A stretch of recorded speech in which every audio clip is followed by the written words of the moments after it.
ഉത്സവത്തിന് നമുക്ക് എല്ലാവർക്കും വളരെയധികം താല്പര്യമാണ്. ഉത്സവത്തിൽ പങ്കെടുക്കുക എന്നുള്ളത് നമ്മുടെ ഒരു വികാരമായിട്ട് നമ്മൾ കണക്കാക്കുന്നുണ്ട്. പക്ഷെ കലശം എന്ന് പറയുമ്പോൾ പലരുടെയും ധാരണ അത് അവിടെ എന്തൊക്കെയോ ബ്രാഹ്മണർ കുറേ പൂജയൊക്കെ ചെയ്യുന്നു, കുറേ ഹോമമൊക്കെ നടക്കണു, നമ്മൾ അതിൻ്റെ ഒന്നും ഭാഗത്തിൽ പോകേണ്ട ആവശ്യമില്ല എന്നുള്ളതാണ്. ക്ഷേത്രം ഉണ്ടെങ്കിലാണ് ഉത്സവാദി ചടങ്ങുകളെല്ലാം തന്നെയുള്ളൂ. ക്ഷേത്രം ഉണ്ടാവണം എന്നുണ്ടെങ്കിൽ, ക്ഷേത്ര ചൈതന്യം ഉണ്ടാവണം എന്നുണ്ടെങ്കിൽ നിർബന്ധമായിട്ടും കലശം നടന്നേ സാധിക്കുള്ളൂ. അതുകൊണ്ട് ഇനി വരാൻ പോകുന്ന ദിവസങ്ങളിലും നിങ്ങളുടെ എല്ലാവരുടെയും പങ്കാളിത്തം ഇപ്പോൾ ഉള്ളതിനേക്കാൾ കൂടുതൽ ഇനി ഉണ്ടാവട്ടെ എന്ന് അമ്മയോട് പ്രാർത്ഥിക്കുകയാണ്. കാരണം അമ്മ വീണ്ടും അമ്മയുടെ ഒരു എന്താ പറയുക റിജുവിനേഷൻ എന്നൊക്കെ പറയും. നമ്മൾ ഈ കർക്കിടക മാസ പാക്കേജൊക്കെ ഉണ്ടല്ലോ അല്ലേ, ഇത്രയും കാലം ഉണ്ടായിട്ടുള്ള ശരീരത്തിലെ മോശം സാധനങ്ങളൊക്കെ മാറ്റി ഏറ്റവും നല്ലത് മാത്രം ശരീരത്തിലേക്ക് എടുത്ത് വീണ്ടും നമ്മൾ ഒരു കുറേ കാലം കൂടി ഓടാനുള്ളൊരു എനർജി സംഭരിക്കില്ലേ, അതുപോലെ ദേവിയും ഈ സമയത്ത് അമ്മയുടെ ആ ചൈതന്യത്തെ അമ്മ സ്വയം അമ്മയിലേക്ക് ആവാഹിച്ചുകൊണ്ടിരിക്കുന്ന ഒരു സമയമാണ്. അതിന് വേണ്ടിയിട്ടുള്ള കർമ്മങ്ങളാണ് അവിടെ നടന്നുകൊണ്ടിരിക്കുന്നത്. നമ്മൾ പോയിട്ടൊരു ആവശ്യം ഭാവിയിൽ അമ്മയോട് ചോദിക്കുന്ന സമയത്ത് അമ്മയ്ക്ക് തോന്നണം, ഞാൻ ഇവിടെ ഇങ്ങനെ ഒരു അവസ്ഥയിലിരിക്കുന്ന സമയത്ത് ഇവരൊക്കെ എന്നെ വന്ന് കണ്ടിട്ടുണ്ട്, അല്ലാണ്ട് ആവശ്യം വരുമ്പോൾ മാത്രം എൻ്റെ അടുത്തേക്ക് വരുന്ന ആൾക്കാരല്ല എൻ്റെ ആളുകൾ. അതുകൊണ്ട് നമ്മുടെ കൂടി ഉത്തരവാദിത്തമാണ് ഈ സമയത്ത് നിർബന്ധമായിട്ടും അമ്മയെ പോയി കാണുക എന്നുള്ളത്. അതുകൊണ്ട് നിങ്ങളത് വളരെ ഗംഭീരമായിട്ട് ചെയ്യുന്നു. എനിക്കത് കാണുമ്പോൾ വളരെയധികം സന്തോഷമുണ്ട്. ഇവിടെ ഈ അമ്മയുടെ ചൈതന്യത്തെക്കുറിച്ചും അല്ലെങ്കിൽ അമ്മ നൽകുന്ന അനുഗ്രഹത്തെക്കുറിച്ചൊക്കെ ഒരുപാട് കാര്യങ്ങൾ ഞാൻ കേട്ടു. ഇപ്പോൾ ഇവിടെ വന്നപ്പോൾ തന്നെ പറഞ്ഞു, വളരെ കുറഞ്ഞ സമയമാണ് നമുക്ക് ലഭിച്ചത് പല കാര്യങ്ങൾക്കും. അത് എനിക്കിവിടെ വരുമ്പോൾ അതിൻ്റെ റിപ്പീറ്റേഷനാണ് ഫീൽ ചെയ്യുന്നത്. ഇപ്പോൾ ആദ്യം പറഞ്ഞ് ഗോപുരത്തിൻ്റെ ചടങ്ങും അതുപോലെ തന്നെ ഈ കലശ ചടങ്ങും നടത്താനായിട്ട് വളരെ കുറഞ്ഞ സമയം കിട്ടിയുള്ളൂ. ഞങ്ങൾ വിചാരിച്ചതേ ഇല്ല ഞങ്ങളെ കൊണ്ടത് സാധിക്കുമെന്ന്, പക്ഷെ അത് നടന്നു. ഇപ്പം ഇവിടെ കിഷോറും മണിയും പറഞ്ഞു ഞങ്ങൾക്കും വളരെ കുറച്ച് സമയം കിട്ടിയുള്ളൂ, ഞങ്ങളും വിചാരിച്ചില്ല അത് നടക്കുന്നുള്ളത്, അതും വളരെ പെട്ടെന്ന് നടന്നു. അമ്മ കലശത്തിന് മുമ്പ് തന്നെ ഈ അവസ്ഥയിലാണെങ്കിൽ ഈ കലശം കഴിഞ്ഞു കഴിഞ്ഞാൽ നിങ്ങൾ പ്രാർത്ഥിക്കുമ്പോൾ കിട്ടുന്ന നിങ്ങൾക്ക് ലഭിക്കുന്ന ഫലങ്ങളെക്കുറിച്ച് നിങ്ങൾ തന്നെ ഒന്ന് ചിന്തിച്ച് നോക്കും.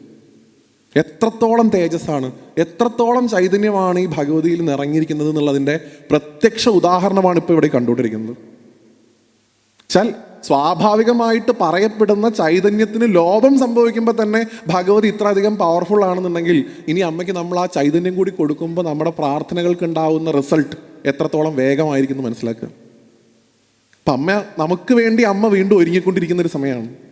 ആ സമയത്ത് നമുക്ക് അമ്മയുടെ ഈ കലശ ചടങ്ങുകളുടെ ഭാഗമാവേണ്ട ഉത്തരവാദിത്തമുണ്ട്.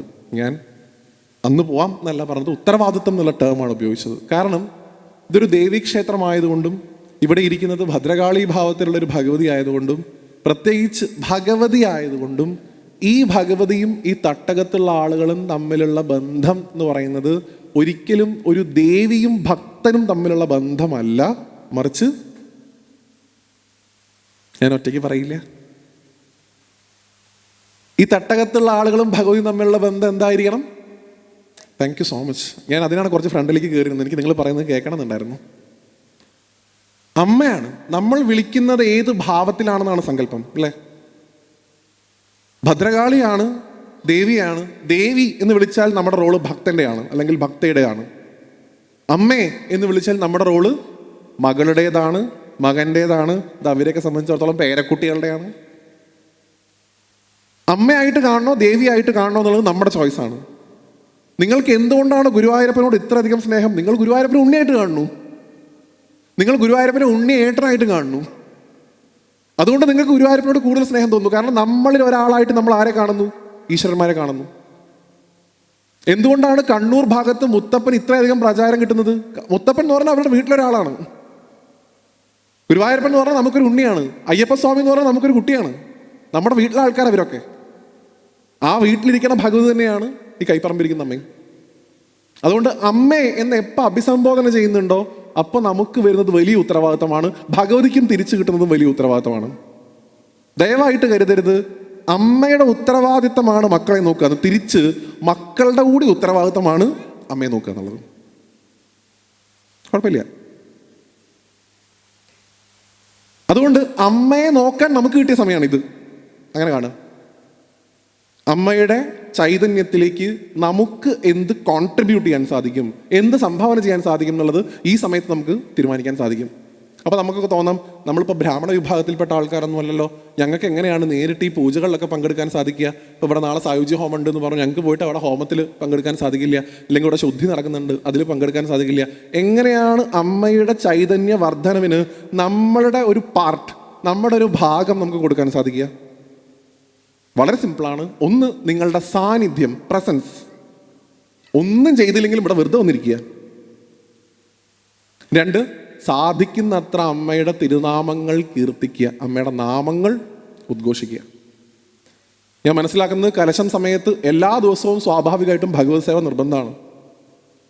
ഭഗവത് സേവയ്ക്ക് അകത്ത് നടക്കുന്ന സമയത്ത് നിങ്ങൾ പുറത്തിരുന്ന് സാധിക്കുന്ന നാമം, ലളിതാ സഹസ്രനാമോ, ശ്യാമള ദണ്ഡകോ, സൗന്ദര്യ ലഹരിയോ, നിങ്ങൾക്ക് ഒന്നും അറിയില്ലെങ്കിലും അമ്മേ നാരായണ വോട്ടവർ, അല്ലെങ്കിൽ ഏറ്റവും പ്രസിദ്ധമായിട്ടുള്ള അമ്മയുടെ തന്നെ ശ്ലോകം, കാളി കാളി മഹാകാളി ഭദ്രകാളി നമോസ്തുതേ കുലം ച കുലധർമ്മം ച മാം ച പാലയ പാലയ, ഏതെങ്കിലും ഒന്ന് ജപിക്കുമ്പോൾ ആ ജപത്തിൻ്റെ ശക്തി നിങ്ങൾ എത്ര എണ്ണൊന്നും വേണ്ട, 108 1008 മറ്റേ ഈ സാധനം ഉണ്ടെങ്കിൽ മാത്രമേ ഇപ്പോൾ നാമം ജപിക്കുന്ന ആൾക്കാരൊക്കെ ആയിട്ടുണ്ട്. കയ്യിലൊരു സാധനം അങ്ങനെ ചുറ്റി വെച്ചിട്ട് ഗുരുവാരൊക്കെ ഉണ്ടാവും ചില ആൾക്കാർ. അത് ഞെക്കിയില്ലെങ്കിൽ അവർക്ക് നാമം ജപിക്കാൻ തോന്നില്ല എന്ന് പറഞ്ഞ ആൾക്കാരുണ്ട് എന്നോട്. അതില്ല, അതുകൊണ്ട് നാമം ജപിച്ചില്ല. കൗണ്ട് നോക്കണ്ട, കൗണ്ട് ആരുടെ കയ്യിലുണ്ട്? അമ്മയുടെ കയ്യിലുണ്ട്. നമ്മളെ എണ്ണാതിരിക്കുന്നുള്ളൂ, അമ്മ എണ്ണുന്നുണ്ടെന്ന് കൂട്ടിക്കൊള്ളുക. അപ്പം സാധിക്കുന്ന അത്ര അമ്മയുടെ തിരുനാമങ്ങളെ കീർത്തിച്ച് ആ ദീപാരാധന സമയത്ത് അല്ലെങ്കിൽ ഭഗവത് സേവ കഴിഞ്ഞിട്ട് ആഹൂതി നടക്കുന്ന സമയത്ത് അമ്മയോട് പ്രാർത്ഥിക്കുക, അമ്മ ഞാൻ ഇപ്പം ജപിച്ചുണ്ടാക്കിയിട്ടുള്ള ഈ ചൈതന്യം മുഴുവൻ അമ്മയുടെ ചൈതന്യത്തിന് വേണ്ടി അമ്മ എടുത്തോളൂ, അമ്മയുടെ ഐശ്വര്യത്തിന് വേണ്ടി, അമ്മയ്ക്ക് കൂടുതൽ കാലം ശക്തിയോടുകൂടി മണ്ണിലിരിക്കാൻ വേണ്ടി എൻ്റെ ഭാഗത്ത് നിന്ന് എനിക്ക് ചെയ്യാൻ സാധിക്കുന്ന ഇതാ. നിങ്ങൾ അങ്ങനെ ചെയ്തു നോക്കൂ, നിങ്ങൾക്ക് തീർച്ചയായിട്ടും അതിൻ്റെ ഫലം ലഭിക്കും.